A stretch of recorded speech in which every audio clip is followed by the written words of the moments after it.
My name is Mike Halpin, and first I'd like to thank Heidi and Sally for letting me come up and share what's alive inside of me. And when originally asked what's alive inside of me, my first thought was community service.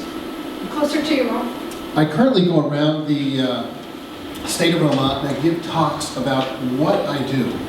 I belong to a K9 search and rescue team and search for missing people around the state of Vermont and New Hampshire. So these talks are what I do to these people, and tonight I'd like to shift that.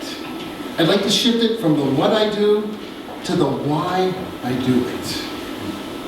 For it's the why that's what's alive inside of me. So I have a few slides here.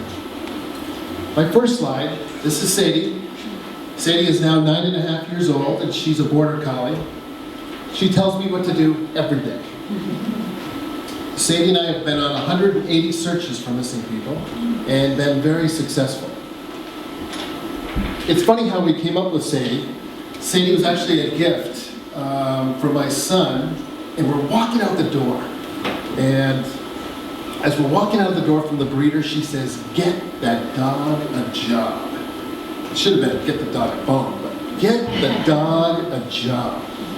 So we went back and on the computer found K9 Search and Rescue. So this is going to be my first slide on not what or why, but how we actually do it. Everyone knows Pigpen from Charlie Brown.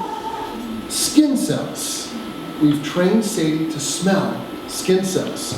40,000 skin cells a minute fall off the human body. So all that dust on those wooden floors, that's skin cells.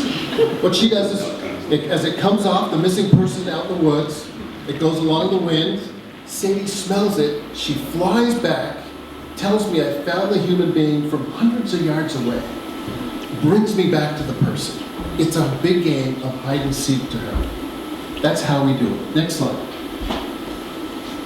So I got a lot of stories to tell you. This is one find that we made, but I'm going to give you the story I call the Marcia story.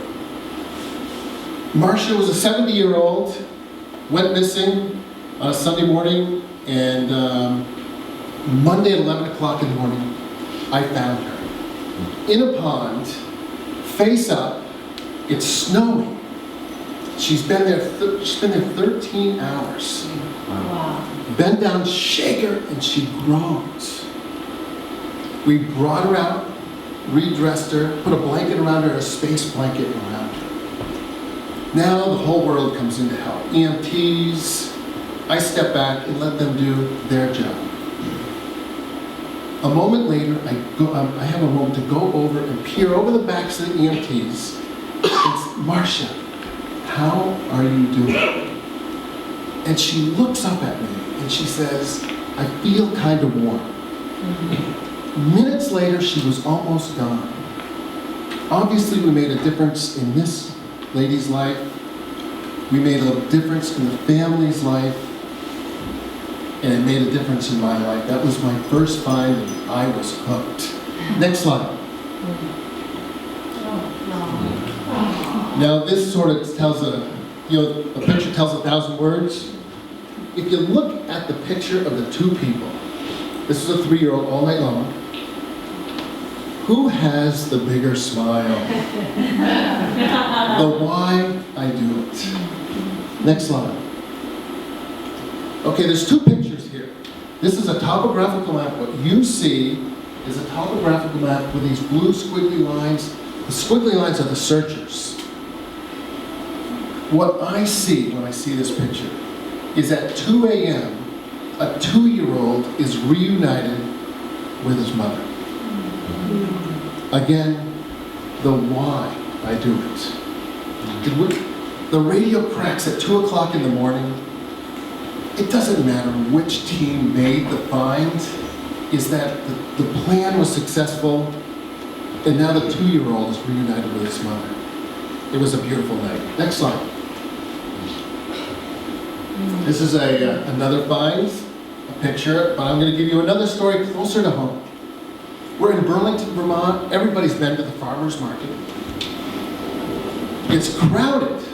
And I bring my dog Sadie down there to socialize the dog. A mother and daughter approach me. She bends down and starts petting my dog. She begins to cry. She stands up and she says, "You found my son 3 years ago."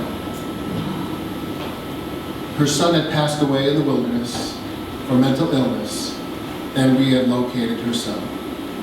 She brings the word up, closure. It's such a cliche word, but not then.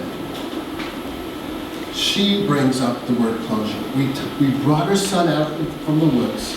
She now knows where he is. Again, the why I do this. Next slide. We're supported by many teams when somebody goes missing. The Red Cross, the international side, but there's probably 5 or 6 teams when somebody does go missing out there. The why. Many teams train for years for that one time when you see in the paper somebody was missing, they're out there. Next slide. So we have Molly as my future. We have Sadie, who's 9.5. This is my new puppy. She's a torpedo in the house.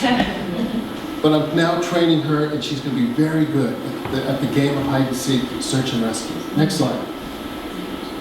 So in closing, the 3 volunteers. I guess what I'm curious, it's about community.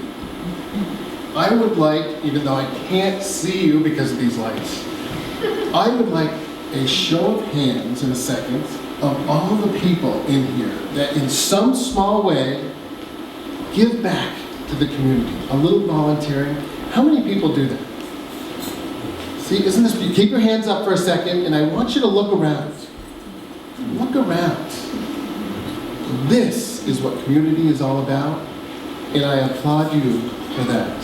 Thank you very much.